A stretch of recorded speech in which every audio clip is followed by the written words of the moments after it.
करेंगे ऊर्जा और भारत की, दुनिया के पावर हाउस की। सोमवार को प्रधानमंत्री नरेंद्र मोदी ने बेंगलुरु में भारत ऊर्जा सप्ताह 2023 का उद्घाटन किया। कार्यक्रम में दुनिया भर के 30 से अधिक मंत्रियों ने भाग लिया।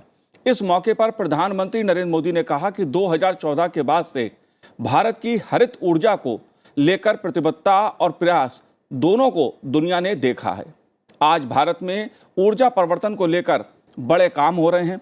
सोलर ऊर्जा क्षमता को 20 गुना बढ़ाया गया है।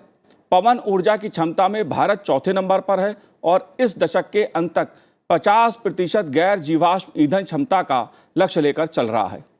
अक्षय ऊर्जा की क्षमता तेजी से बढ़ी है। प्रधानमंत्री नरेंद्र मोदी ने कहा कि 20% एथेनॉल के कारण ऊर्जा के क्षेत्र में, खासतौर से पेट्रोलियम के क्षेत्र में बहुत बड़ा बदलाव देखने को मिलेगा। प्रधानमंत्री नरेंद्र मोदी ने एथेनॉल के साथ मिश्रित पेट्रोल योजना का शुरू किया। अब 11 राज्यों और केंद्र शासित प्रदेशों के 84 खुदरा पेट्रोल पंपों पर ईंधन की बिक्री शुरू हो जाएगी। भारत ऊर्जा सप्ताह के दौरान भारत के ऊर्जा भविष्य की चुनौतियां और अवसर पर अलग अलग सत्रों में चर्चा होगी। भारत के ऊर्जा भविष्य की क्या चुनौतियां हैं, क्या अवसर हैं? भारत में इस साल होने वाले G20 देशों के सम्मेलन के लिहाज से देश और दुनिया के लिए ऊर्जा का मुद्दा क्यों महत्वपूर्ण है? मुद्दा आपका में इन मुद्दों पर चर्चा करेंगे। खास मेहमान हमारे साथ जुड़े हुए हैं। टेरी की महानिदेशक डॉक्टर विभा धवन जी हमारे साथ जुड़ी हुई हैं। विभा जी, आपका स्वागत है संसद टीवी पर। साथ ही हम बात करेंगे नरेंद्र तनेजा जी से, जो ऊर्जा नीति विशेषज्ञ हैं। नरेंद्र तनेजा जी, आपका भी स्वागत है। और साथ में हमारे साथ जुड़े हुए हैं national council on power ASSOCHAM के सह अध्यक्ष कपिल मंत्री जी। कपिल जी, आपका भी स्वागत है संसद टीवी पर। शुरुआत नरेंद्र तनेजा जी मैं आपसे करूंगा, क्योंकि मुद्दा ऊर्जा का है। दुनिया के सामने क्लीन ऊर्जा, ग्रीन ऊर्जा का इशू है। आप कैसे देखते हैं भारत ऊर्जा सप्ताह को? यह क्यों महत्वपूर्ण है भारत की दृष्टि से, दुनिया की दृष्टि से? बड़ा अच्छा आपने देखिए प्रश्न किया। अगर आप प्रधानमंत्री के स्पीच को देखें वहां पे, और दूसरा अभी आपने रिपोर्ट में जिक्र किया कि 30 के करीब वहां मंत्री मौजूद थे। इसके अलावा पूरे विश्व से जो है तमाम कंपनियों के लोग, एग्जीक्यूटिव्स, एक्सपर्ट्स, वो सब भी वहां मौजूद हैं। तो ये साफ दिखाता है कि आज पूरी दुनिया के धरातल पर भारत का क्या अहमियत है ऊर्जा के दृष्टिकोण से। एक तरफ तो यह है कि भारत आज दुनिया के सबसे बड़े जो ऊर्जा के बाजार हैं उसमें उभर करके निकला है। दूसरी तरफ भारत ने जो तमाम ऊर्जा को लेकर के पहल की है, जैसे आपने जिक्र किया कि सौर ऊर्जा को लेकर के, पवन ऊर्जा को लेकर के, या जो जिसको वैकल्पिक ऊर्जा उसको लेकर के आज भारत जो है काफी हद तक दुनिया का नेतृत्व कर रहा है। और दूसरी तरफ अगर जैसा प्रधानमंत्री ने अपने भाषण में वहां जिक्र किया, जो कन्वेंशनल एनर्जी है जैसे कि तेल हो गया, गैस हो गया, उसका भी प्रधानमंत्री ने जिक्र किया कि आने वाले समय के अंदर अपनी जो रिफाइनिंग कैपेसिटी है उसमें हम 75% की बढ़ोतरी करने वाले हैं। हमारी जो पाइपलाइन कैपेसिटी है उसके अंदर जो है हम बढ़ोतरी करने वाले हैं। कुल मिलाकर के उन्होंने इस सारी चीज का जिक्र किया कि एक तरफ तो हम जो वैकल्पिक ऊर्जा है उसमें दुनिया में सबसे आगे हैं और नेतृत्व कर रहे हैं काफी हद तक, क्योंकि इंटरनेशनल सोलर अलायंस वगैरह वो सब आज भारत में ही उनका हेडक्वार्टर है। और दूसरी तरफ जो है जो कन्वेंशनल एनर्जी है, चूंकि हमारे देश की वो जरूरत है और हमको अपना जो विकास दर को तेजी से बढ़ाना है, ऊर्जा गरीबी को देश में समाप्त करना है।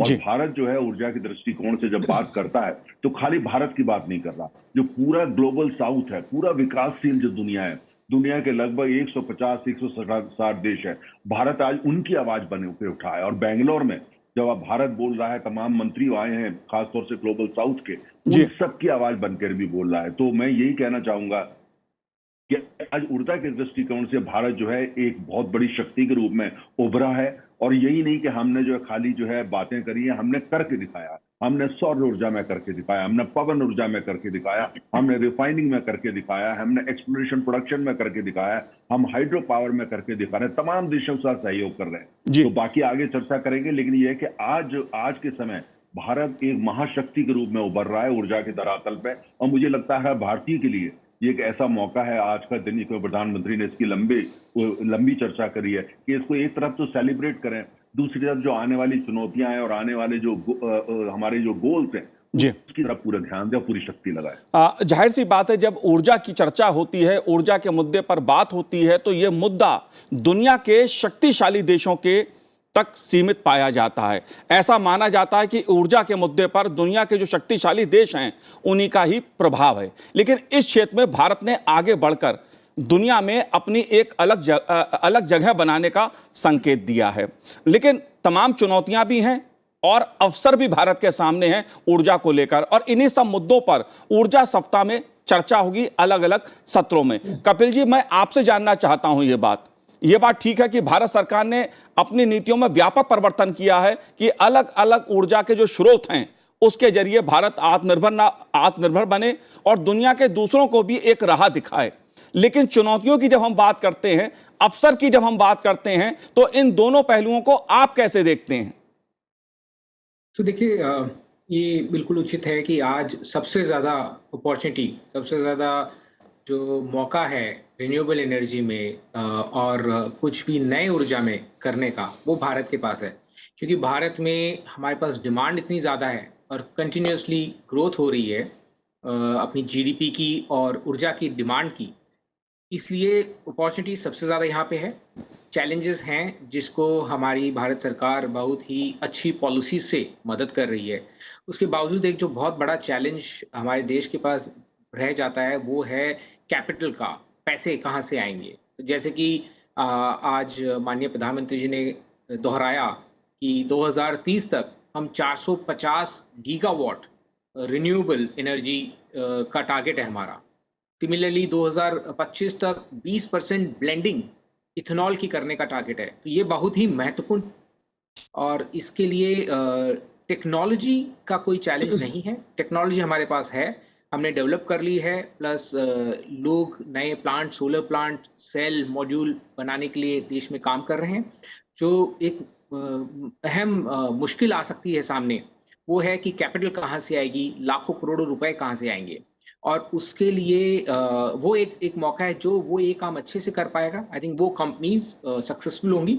और देश के लिए ये टारगेट महत्वपूर्ण, ये अचीव करने के लिए बहुत ज़रूरी है कि जहाँ से भी हो सके विदेश से, डोमेस्टिक इंस्टीट्यूशन से हम ये कैपिटल मुहैया करा पाएँ जो भी इन्वेस्टर्स हैं उनको। जी विभा जी, अगर हम बात ऊर्जा की करते हैं तो साथ में पर्यावरण का मुद्दा बेहद इंपॉर्टेंट हो जाता है, बहुत महत्वपूर्ण हो जाता है, क्योंकि क्लीन एनर्जी, ग्रीन एनर्जी की बात होती है। वैश्विक मंचों पर लगातार ये मुद्दा उठ रहा है।